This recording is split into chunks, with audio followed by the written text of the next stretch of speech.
Welcome back to our Dementia Prevention Webinar Series, sponsored by the University of Ottawa Brain and Mind Research Institute.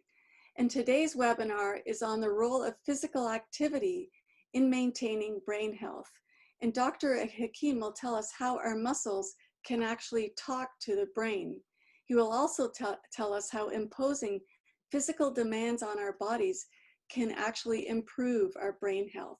In other words, he wants us to work hard, not take it easy.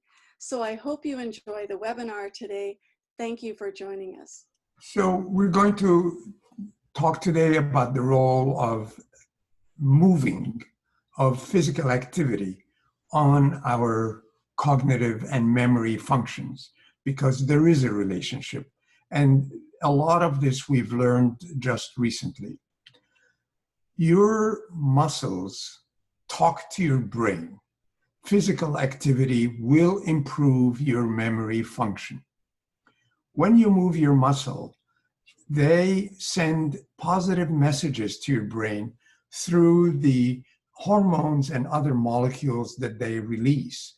Exercise activity, to give just but one example, releases something called brain-derived neurotrophic factor, which provides brain cells with a healthy environment for growth. Aerobic exercise training increases the size of the structures in your brain that retain memory or help retain memory.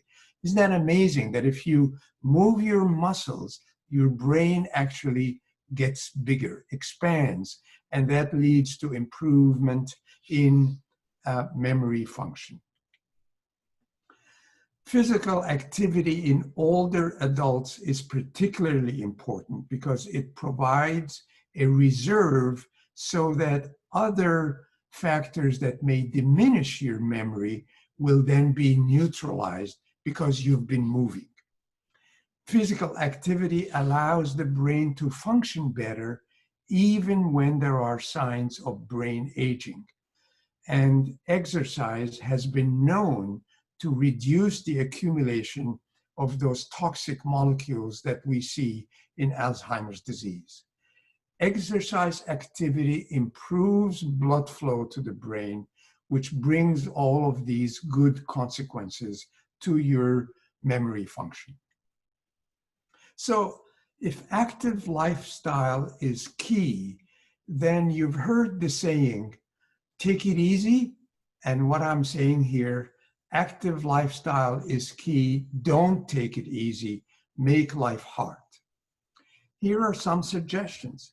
Get out of breath once or twice a day. Do enough. If you're at home, go up and down the stairs. If it's too cold outside or whatever, get up and down the stairs until you're panting a little bit and your brain will thank you. Your brain needs a minimum of 1 hour per week of moderate effort. And how do you judge that it is a sufficiently moderate effort? Is, as I said, if you pant a little bit, if you get a little bit short of breath. That's only 10 minutes a day. But if you can do more, that's even better. If you can do 30 minutes a day, your brain will just be in heaven for you, very happy.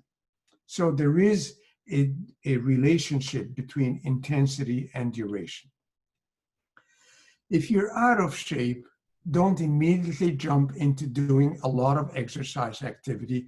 Get into it more slowly because we don't want someone who has been out of shape for a long time to suddenly get very active in their exercises and cause a heart attack or other consequences. So get into it slowly. And remember that if you're trying to use exercise to lose weight from our previous seminar, webinar, then you will know that exercise alone without diet control is not going to get you there. So how about these exercise snacks? We've obviously stolen that term from weight control. Here are a few exercise snacks. Take stairs for less than 4 or 5 floors. I can tell you that I work in a busy hospital, and the busiest corner is the waiting area in front of the elevators when there are stairs right there. So try to get into the habit of, I'm going to avoid elevators for less than 4 floors. When you see this all the time. If you drive to a shopping center, people are driving around and around to find a parking spot that is close to the door. Instead, there's all kinds of empty spots far away in the same parking lot. So park away from the entrance at the shopping center and walk rapidly or jog to the door. Take quick walks around the block. If you have a dog and you take your dog for a walk, how about jog your dog? Don't walk around very calmly and quietly and easily with your dog. Get into the habit of making this an active walk. And disconnect if you're sitting at a computer like I am right now, or you're sitting on your phone. Get away from this every hour or so and go for a quick walk for 5 minutes. Just get into a healthy habit of getting some exercise activity every so often. Here is a picture that tells me that these two guys have just missed an opportunity for an exercise snack. They're taking the escalator to go up, and they're going to go do fitness for hours at a time.